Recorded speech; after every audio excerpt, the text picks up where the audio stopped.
Sharon. Welcome to Linea Rock. Thank you very much for having me.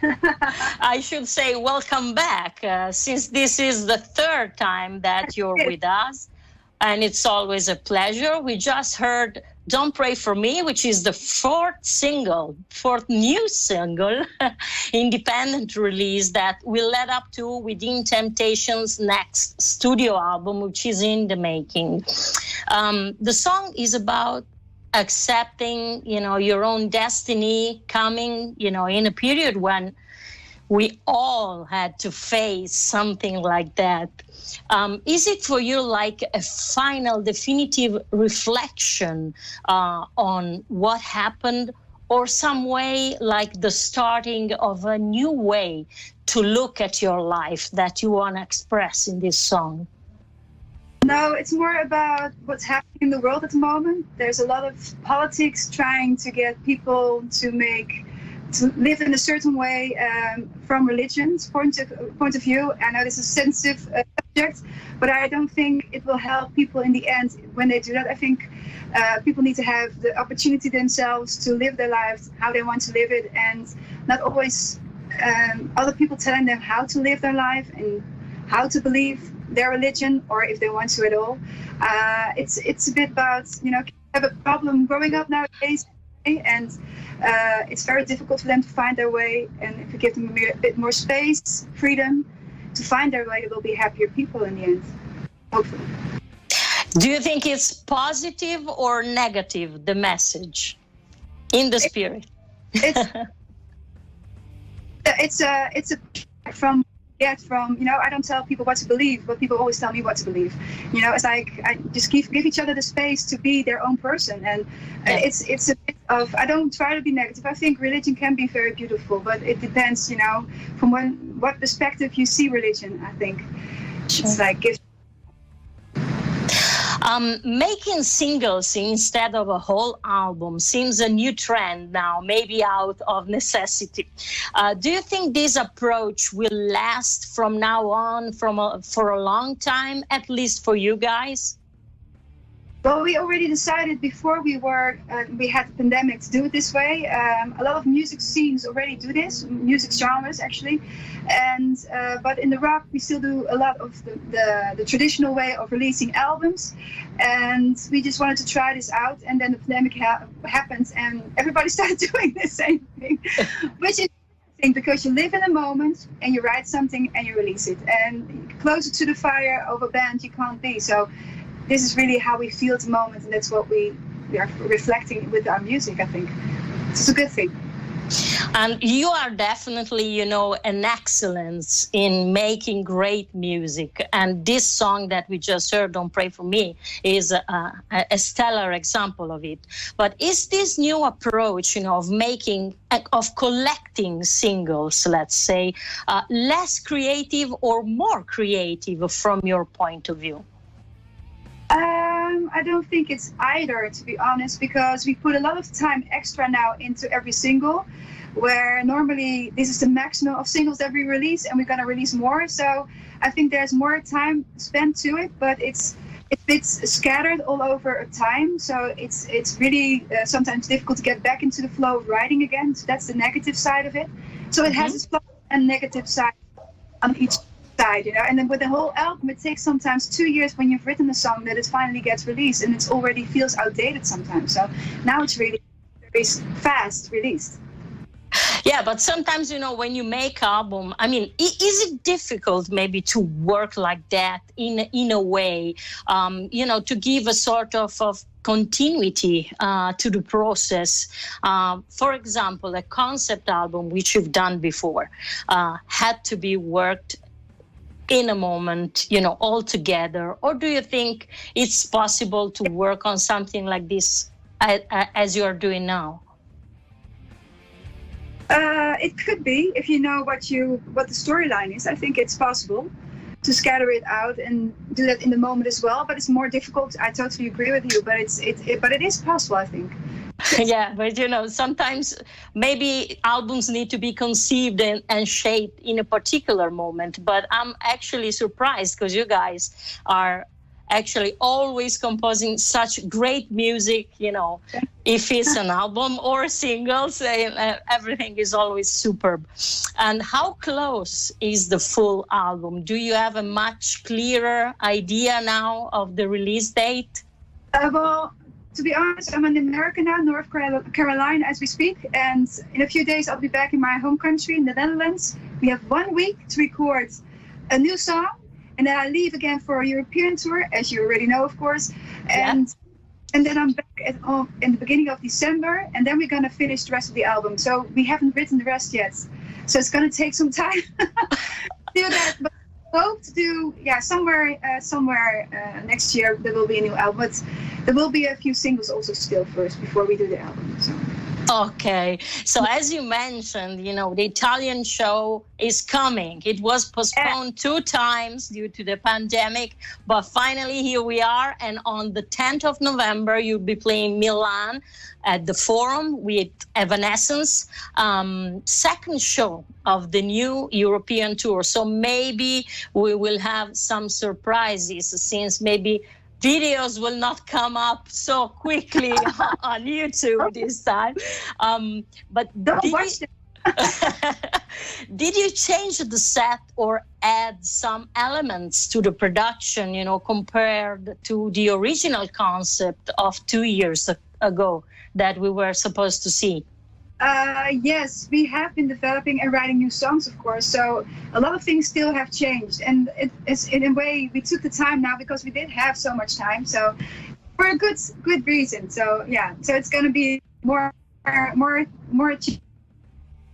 towards what we had planned. Actually, it's going to be bigger and better, of course. So. Of course, every time. And is it always an healthy competition, sharing the stage with another front woman, like in this case with Emily? Do you keep an eye and ear on other female singers in metal or in the whole music business? It's. I think what I notice is that we girls actually look for each other and support each other in a very positive way, because there are not that many compared to men. And it's to have, we just want to back each other back in a positive way. Like, okay, we're all on the road and we all do our own thing. We all have the same struggles, and we're just trying to make the most and the best and the most beautiful thing in our own way. So it's the only way we can do it is be positive about each other and stimulate the positive things. As you mentioned, you are in Greensboro now at the moment, and these days you are finishing up the American tour with Iron Maiden. What was like this experience, of confronting with such giants of metal on stage? And did you have the chance to share some good singing tips, give and take with Mr. Bruce Dickinson, maybe backstage, some tricks to warm up in a different way or something like that? No, I can hear him sing though every night. When I'm done, I'm like, oh, and that's a warming voice, which is really cool. Who can say that they have heard that? So no, we do have some contact more or less in backstage sometimes, not especially with Bruce, but with everyone who's just passing by, and we have a small talk in between of things, and that's fun. And that's what we were hoping for, to see a glimpse of them. And we see the show every night. We enjoy it very much. Steve Harris is every night on our stage watching our show behind, our eyes. It's like pretty fun because he's seen the show so many times, and apparently he really enjoys it. So that's the biggest compliment we can get. And there are more. I think Nico is also been there a couple of times to watch the show, and it's the bigger compliment like that you can't get. So it's been really fun, and everyone has been really nice to us. Also the crew. It's been a real fun trip for us. So and one that I will never forget. So that's Fantastic. And how do you keep your marvelous voice in shape on the road? And isn't it a mess to share, the tour bus with so many male rockers? Yeah, it is a challenge. I'm longing for my girlfriend sometimes, like, oh my God, I need a different conversation. But it is fun as well, and they're sweethearts, and they take care of me very well. But it's but the vocal thing for me, it's mostly taking my rest and eating healthy food, smoothies and stuff like that. Especially we have a tour manager who's actually also a vocal coach, which I didn't know up front, but it's an extra. Oh, wow. I take him everywhere because he trains with me every night and he helps me to warm up my voice, like just before the show. And I do my ginger tea and those kind of things. I've got a special spray that helps my vocal cords when I'm a bit edgy on the sound. And that's it, actually. Yeah, just doing my warm-ups and staying healthy is the most important thing. Fantastic. And let's talk about aesthetics. You are an elegant rebel, let's say, about your stage outfits, which are always so well finished, elegant, stylish, and perfect in the contest. Do you have someone who helps you, or do you do everything by yourself? And how much does, wearing proper outfits push you to get in the right move and to do what you do and, step into the character of the front woman of Within Temptation? Well, it's, I've done a lot of things on my own, styling wise and also design wise, but I also have had help the last few years from Jan Boele, which is a Dutch designer, and he became a real personal friend of mine. So he always me also with the boys, and I have someone to talk about this styling that I used to do by myself mostly, and now I do it with him. And I did work with other designers as well, also amazing designers. So sometimes I do it myself, and sometimes I get a lot of help from designers that I know by accident or just So it's a combination of those kind of things, and it does help me to get into the mood of the stage performance. I must say that I am who I am on stage is also who I am backstage. I don't pretend. It's of course a bigger version of yourself, a more extreme version, but it is completely me, to my opinion. I don't pretend to be someone else, but some people might think. But because I'm a very laid-back person most of the time, but I do have an opinion very much as well. So it's just the right questions to. And I will open up. So it's but it does help me to get in that mood. And do you get inspired by the music, to create those dresses and outfits, or also other kind of inspiration? Well, but maybe some people don't know. I've been wearing these huge dresses from the beginning since the band started, actually. And it was also because I always wanted to be a fashion designer. I never became one, though. I did work in the fashion industry later on when I was older. And that's why I started wearing this kind of clothes. Because I liked to design dresses myself, and then eventually also the music and films I was watching, like Bram Stoker's Dracula, for instance, was a huge inspiration. The one with Winona Ryder at the time. She had these beautiful dresses on. It's like, wow, I want to wear something like that, and just search for it or made it myself. So that wow. Yeah. And also it always fit the music because we have had always very epic topics, and also the sound was a bit epic. So and then it does fit, I think. Yeah. Sure. Is touring very different in the post-pandemic? I mean, practically and spiritually. What do you think? Well, those first few shows that we were back on stage again, it was really like everybody in the band crew, but also the audience, everybody was so happy, and so relieved to be back again, almost a bit out of place, felt like this strange, I can touch you, I can be so close to you like this, Beginning, but I must say now it's back to normal. Everything's back to normal again. It feels nobody's paying attention that much anymore. Okay, great. Okay, that's a good sign, and hopefully it will last. And are you working on some lyrics these days? I mean, on the road, do you usually work on songs, or you prefer to stay at home, calm and relaxed, to work on your stuff? Normally I do, but the song that I'm going to record next week, I have one day to record it, and I had finished the lyrics like a year ago. But now looking back on those lyrics, like, so as we speak. I don't think it's I am trying to find a better way to express myself with those lyrics. So hopefully I'll be done by next week, Wednesday or something. Okay. I know you like a lot cats, and you have a new cat in the house. I'm sure that when you're on the road, it's difficult to bring, pets along. So, or do you actually do it? I mean, I would have loved to bring Murphy on tour because he's sweet and small, but I think at home the family needs it as well to cuddle with something and someone. And so Murphy stayed at home, but we're going to get a dog as well very soon. So we're going to get a puppy.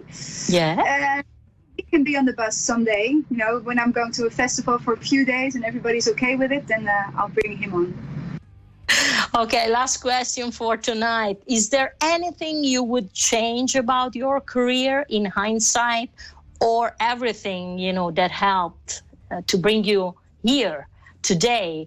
What you've done is okay and you would never change, a thing? No, there are a few things how I look at that. Actually, I think the way we grew up in music, musical career, we were never there with one single that was humongous, big all over the world, but we gradually, with every single, we grew bigger and became more known with people. I think there was a very natural, and when we started, we were just kids, late teens, and now the way we grew into the music career, I think, was very in a natural way, and with every step we became bigger and more known with people. I think that was the best way for us. I don't know if we would be here nowadays if we would had one single or an album that was humongous, a worldwide hit or something. I don't know if we could have made it as people to deal with that. So I think, becoming bigger with every album and growing in a natural way was very important for us. And that's, I think, the main reason we're still here nowadays. I think that's a more natural way to grow into music and deal with media and fans and those kind of things. And do you think that your beauty has always been a plus, or it's been difficult sometimes, to get noticed, not just for that? Well, I always had my boyfriend with me when I started the music. So, I never had really negative things happening towards me. But I do remember the first tour we did in America. It was called The Hottest Chicks in Metal. And I didn't know that the title until I was coming over to America, and I was like, oh my God, this must be some guy behind the desk thinking of this title. It can't be, it must be a corporate guy. It can't be anyone from music. No one would ever come up with that, It's like, you don't make a hottest man of metal. I don't know, Yes. So, but anyway, that was already like, it was actually when we were touring, I think, with Lacuna Coil, actually, through America. And so that's been a while, and I think that's almost like more than 10 years ago, maybe 12, 13 years ago, something like that. So, and times have changed now. I don't think they would ever come up with that kind of name without being harassed for it themselves. Okay, so thanks, Sharon, for your time for this interview, and looking forward to see the new show in about 10 days, 12 days. So we're about it. Enjoy Maiden tonight, and enjoy, of course, your show. And now we're finishing this interview with the Purge video. So do you want to introduce it for us?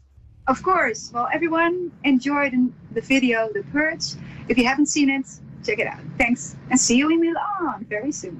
Ciao, Sharon. Thank you very much. Ciao, ciao. Bye-bye. Bye-bye.